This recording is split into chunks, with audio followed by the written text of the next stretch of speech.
और खबर सामने आ रही, जाने माने उद्योगपति रतन टाटा का निधन हो गया है। मुंबई के अस्पताल में रतन टाटा ने आखिरी सांस ली है। लंबे समय से बीमार चल रहे थे उद्योगपति रतन टाटा। 86 साल की उम्र में उन्होंने आखिरी सांस ली है। ये बड़ी खबर आपको बता रहे हैं, जाने माने उद्योगपति रतन टाटा का निधन हो गया है। मुंबई के अस्पताल में रतन टाटा ने आखिरी सांस ली है। लंबे समय से बीमार चल रहे थे उद्योगपति रतन टाटा। 86 साल की उम्र में रतन टाटा का निधन हुआ है।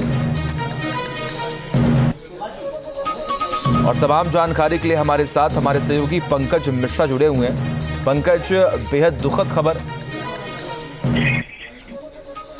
जी बिल्कुल, देखिए बहुत ही दुखद खबर। और रतन टाटा के निधन की खबर के बाद से ही कह सकते हैं कि उद्योग जगत से लेकर तमाम, चाहे आप फिल्मी जगत की बात करें, चाहे आप पॉलिटिकल लोगों की बात करें, हर तरफ जो है मायूसी छाई हुई है। पूरे देश में एक तरह से लोग जो हैं वो इस खबर को सुनकर शॉक हैं। हालांकि सोमवार को ही ये खबर जो है वो आई थी कि रतन टाटा जो है उनकी तबीयत खराब है और वो मुंबई के ब्रीच कैंडी अस्पताल में भर्ती कराए गए हैं। तब ये जानकारी आई थी वहां से, जो डॉक्टर ब्रीच कैंडी अस्पताल जो उनका इलाज कर रहे थे, कार्डियोलॉजिस्ट डॉक्टर शाहरुख अस्पी गोलवल्ला, तो इनके द्वारा उनका इलाज किया जा रहा था और कहा जा रहा था कि उन्हें आईसीयू में भर्ती किया गया है। हालांकि कुछ देर बाद रतन टाटा की तरफ से, उनकी कंपनी की तरफ से ये बयान आया था कि रूटीन टेस्ट के लिए वो अस्पताल पहुंचे हुए हैं, घबराने की या चिंता करने की कोई बात नहीं है। लेकिन आज जिस तरह की खबर आ रही है तो कहीं ना कहीं वो बात कंफर्म हो रही है कि उनकी तबीयत वाकई सीरियस थी और वो लगातार उनका इलाज जो है चल रहा था। आईसीयू में उन्हें रखा गया था, ऑब्जर्वेशन पर जो है उन्हें रखा गया था। डॉक्टर लगातार उनकी निगरानी कर रहे थे और आखिरकार अब ये खबर आई है। हालांकि अभी भी टाटा समूह की तरफ से इस खबर को कंफर्म नहीं किया गया है।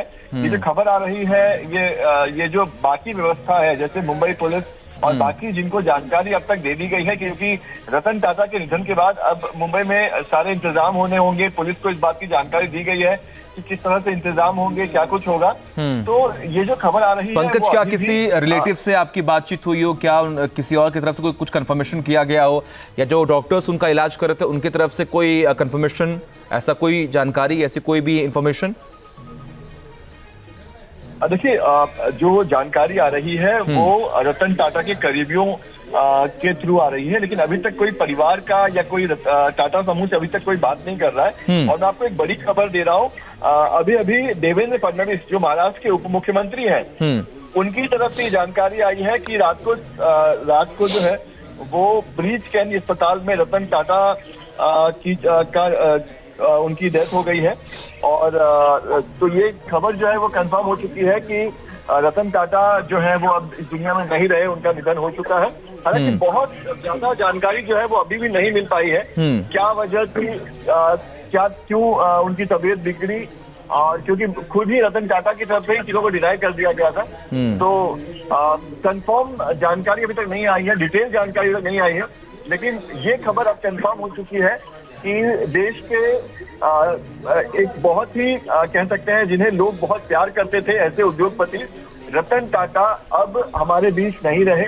उन्होंने इस दुनिया को अलविदा कह दिया है। जी, और सबसे बड़ी बात पंकज यहाँ पर यह है कि अपनी सादगी की वजह से वो हमेशा छाए रहे। लोगों ने पसंद करते थे सिर्फ इसीलिए क्योंकि उनकी सादगी और जो उनकी सरलता थी वही लोगों के सामने पहुंची, और इसीलिए लोग उनको इतना प्यार करते थे और मेरे ख्याल से आने वाले वक्त में करेंगे भी। बिल्कुल बिल्कुल, देखिए रतन टाटा, उनकी जो सादगी थी, जिस तरह से वो इस उम्र में भी हर किसी से मिलते थे। अगर उन्हें कोई प्रोजेक्ट पसंद आ जाता था, उन्हें कोई किसी का काम पसंद आ जाता था, तो वो जाकर उनसे मिलते थे। ऐसे कई सारे एग्जाम्पल हैं, कई सारे ऐसे स्टार्टअप्स हैं। जब रतन टाटा की निगरानी में वो पहुंचे, जब रतन टाटा को पता चला कि ये स्टार्टअप इस तरह का कुछ काम कर रहा है, सोशल वर्क का काम कर रहा है, तो रतन टाटा खुद पर्सनली जाके उनसे मिलते हैं, उनकी कंपनी को फंडिंग करते हैं।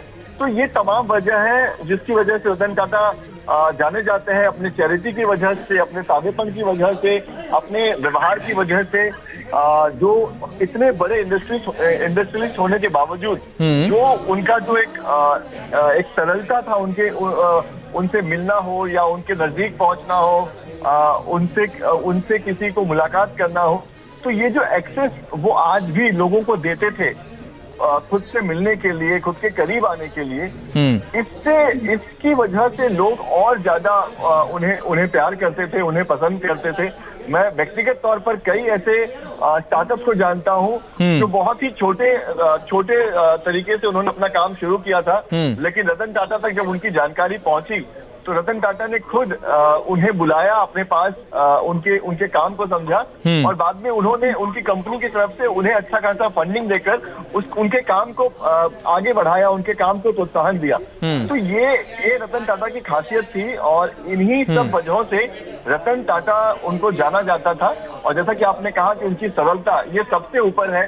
टाटा समूह जिस तरह से चैरिटी करता है, ये हमेशा सोशल मीडिया पर छाया रहता है कि बाकी जो उद्योगपति हैं वो टैक्स भरते हैं या वो जो कमाई करते हैं तो उनका नंबर जो है वो हमेशा दिखाई देता है कि वो कौन से रैंक पर है। लेकिन टाटा समूह कभी रैंक की परवाह नहीं करते थे। वो ये नहीं सोचते थे कि हम कितना ज्यादा दुनिया में दौलतमंद हो जाते हैं, बल्कि हम कितना चैरिटी करते हैं, कितना लोगों के साथ जुड़ते हैं, कैसे लोगों को आगे बढ़ाते हैं, कैसे छोटे। बिल्कुल सही कह रहे हैं आप पंकज, और यही उनका खास अंदाज जो है वो लोगों के बीच चर्चाओं में रहा।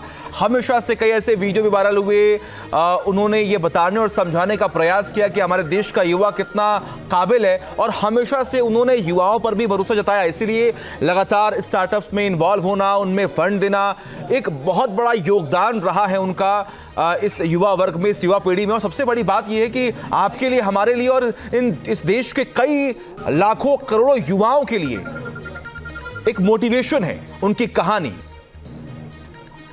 बिल्कुल, देखिए रतन टाटा अपने आप में एक मोटिवेशन है।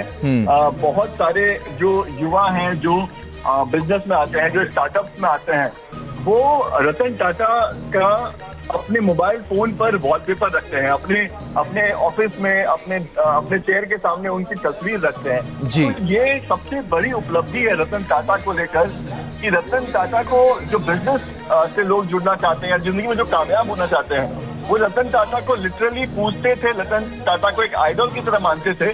और ऐसे आइडल जिन्हें लोग कभी नहीं भूल सकते, चाहे जो उनके करीबी होंगे, चाहे एक आम आदमी होगा या चाहे जो भी उनके बारे में सुना होगा, वो कभी भी उन्हें नहीं भूल सकता। हर कोई उनसे बहुत ज्यादा प्यार करता है।